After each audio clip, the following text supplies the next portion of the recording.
Hey YouTube, it's been a while since I did an outdoor video, so it's time to get out.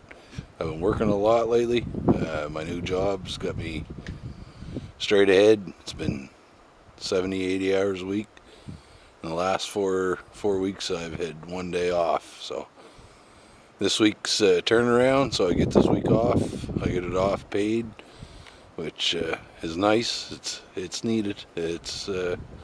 I've been getting played out, but I still love doing what I'm doing, and I'm not going to stop anytime soon. So anyway, I got a few things I want to show you today. Gonna do fire with flint and steel. I've never done fire with flint and steel before. Won a prize from Wallace Vivian, and you don't know him, go check him out. It's from Newfoundland. Good fella. I'm gonna try and get a fire going with flint and steel. I'm gonna use my denim char cloth. That's I like denim. Makes good char cloth, nice and hot, and it, I don't know, it's thick. It seems to pick up a spark real nice and give real good heat. Another thing I want to show is something my mother got made for me for Christmas. Is a pair of mitts. She got me a couple pair. Now these here are made from one of my late grandfather's wool coats, and they're pretty special to me. I love them.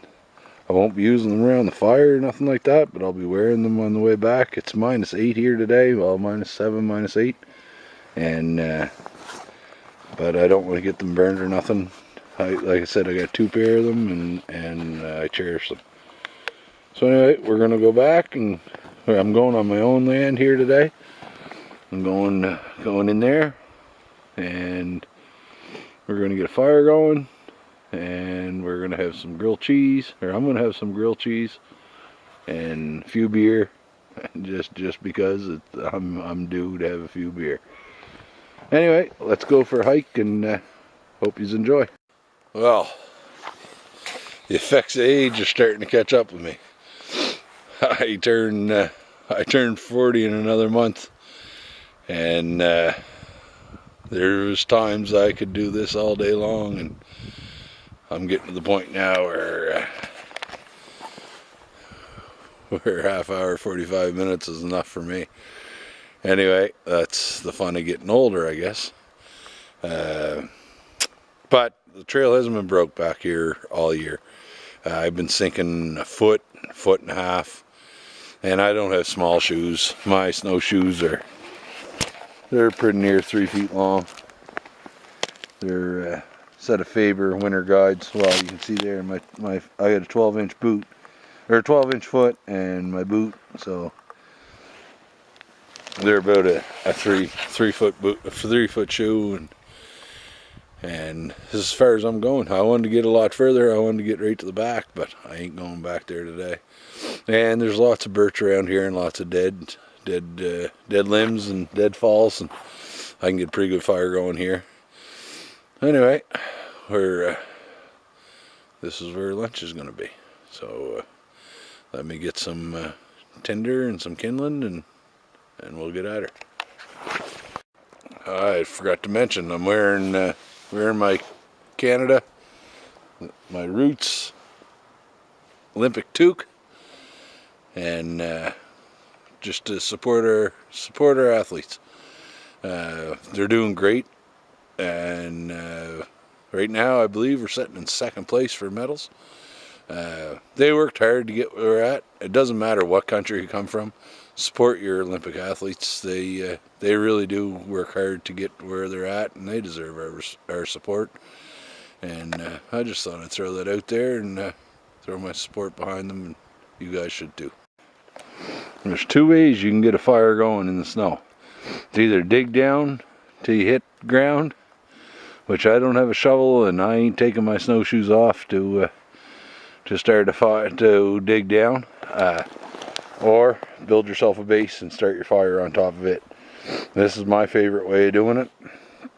If you don't have a whole lot of snow, I'll then kick the snow away and you can walk around in your boots. If I walked around in my boots, I'd be over my knees, close to my crotch in snow.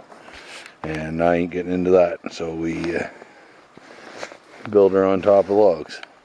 Those are dry. If you were trying for a long fire, if you were looking for 4 or 5 hours, you'd want green sticks, not dry, because these will burn. These are going to burn down and get into the snow, and then it'll start to wick moisture up in through and put your fire out. But for all I'm looking for, this will work just fine. Alright, I got my little bird's nest. I'm going to try and get in here to get my Altoids tin out from the pouch that Wallace and Vivian give me. Here, I'm gonna take it right off and show you what it looks like in the daylight. That's it there. He did a beautiful job. You pull your string and your Altoid tin come out. Anyway, I'm going to open this up and get the flint and steel out of it. I got my own chair cloth, denim chair cloth. I'm going to use that. I ain't got a whole lot of birch bark, but I got enough to get a fire going. I got a pile of dry tinder over there, or tinder kindling. Let's get the fire going. Alright, let's get started. Now, like I said, this is the first time I've ever tried starting a fire with chair cloth or with flint and steel.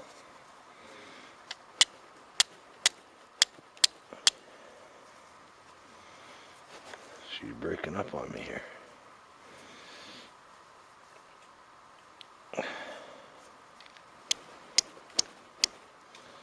I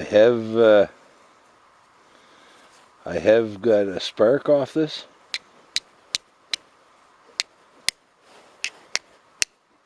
I am getting sparks.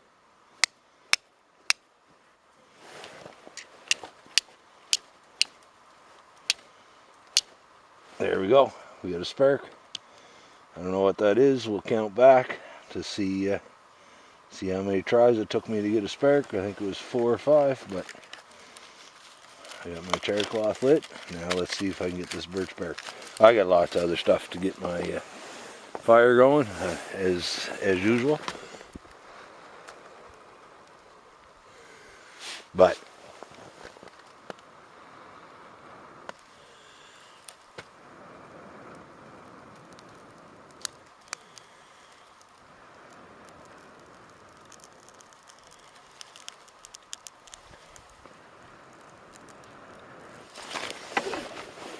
that's warm.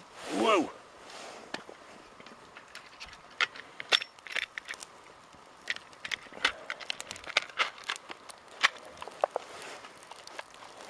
I'm gonna lose it.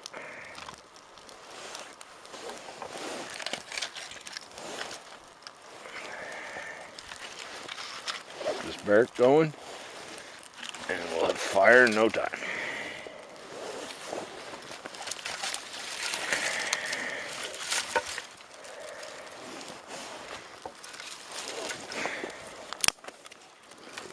Kindling twigs here. Get them lit.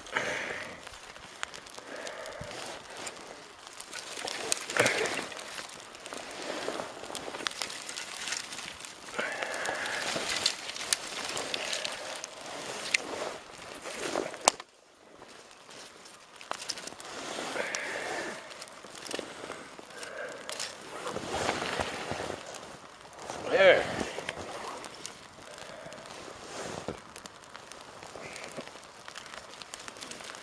Get a little fire. Now it's just a matter of keep stoking the fire. And there, now take you off the tripod and get a little look. We got a fire starting to come real good. Won't be long. That'll all start burning down. Right now I'm going to start getting some more wood to get a little bit of a coal base going and cook cook up some grilled cheese. I got a sandwich maker, a cast iron sandwich maker, and that's what's gonna cook my grilled cheese. Nice, easy. I was gonna do. Sorry about that. I was gonna do Canteen Cup Tuesday, or shout out for Carolina Chris. He does Canteen Cup Tuesdays, but I was gonna do beans and wieners, but I had beans the other night for supper, and I wasn't into having beans today, so grilled cheese is pretty easy to make on a campfire. This wood's damp. We've had a lot of rain, we've had a lot of snow and a lot of rain here. It will take off. Okay, this is what I'm saying about my sandwich maker, my cast iron. That's it there. Sorry about the camera going off and on so many times. I only bring 3 sets of batteries back with me, and it's cold here. -7, I'm talking -7 Celsius, not Fahrenheit.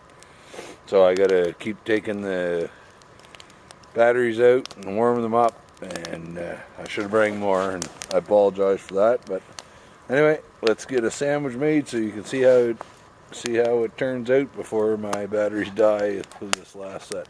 Okay, now they open up.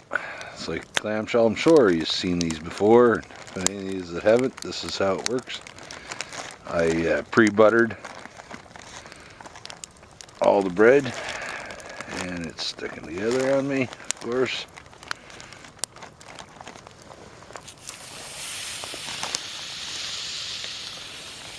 Take the buttered side down. Cheese slices. Yeah, they're on my gloves, but I really don't care. That don't bother me any. And then you loop them back together and put them in the fire, which is what I'm going to do right now. You just set it back on, leave it for a minute or two, flip it. Don't take long to make grilled cheese like this. My little fella and I had here this fall, I did for my niece and my little fella, and my niece Sadie, she loved them. She never had them before. Gage has had them quite a few times, and that's his favorite if we're out canoeing, or well, he's only been canoeing a couple times, but out snowshoeing and stuff. This is his meal, and that's what made me think of having it today. I would have had him with me today, but he's in preschool today, so anyway, I'll show you what it turns out like. And there's the reason why we build it on top of logs. So you look how far down them coals are sinking in the snow. Anyway, I'll shut you off. I'm almost out of memory. I'm going to show you this sandwich, and then I'm done. So thanks for watching, and have a good day. Alright, let's see if I can do this one-handed.